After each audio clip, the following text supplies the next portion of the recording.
ero incinta, eventualmente una volta era una cosa che non si poteva fare per sposarsi alle 11. Allora per non far sapere la gente alle 6 di mattina, senza campane, senza niente. Niente campane né abito bianco, fiori e bomboniere, nemmeno gli amici a fare da testimoni. Un matrimonio in sordina, quello di Ida e Valentino, che si sono sposati all'alba del 1° agosto 1959. La gravidanza prima delle nozze era una vergogna allora e così l'unica concessione del parroco fu una cerimonia minimal, come si direbbe oggi, alle 6 del mattino.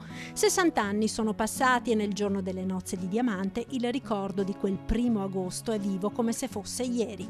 I genitori sono andati a bere qualcosa e noi abbiamo preso l'unico cosa che dovevo prendere, la corriera, andare a Treviso, prendere il treno e andare a Venezia. Quello è il migliaio di nozze. E siamo stati a Venezia e abbiamo mangiato una cosa buona. Pane e salame come quello che avevo a casa.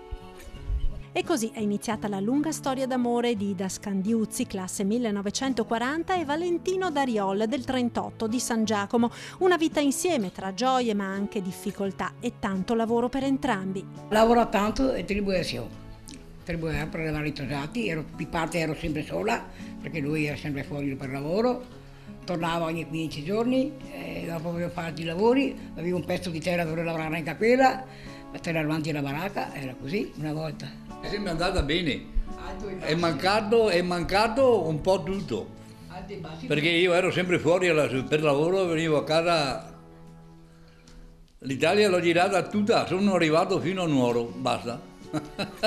Un matrimonio coronato dalla gioia della nascita di 5 figli. Poi non c'era la TV, in una maniera bisognava perdere tempo.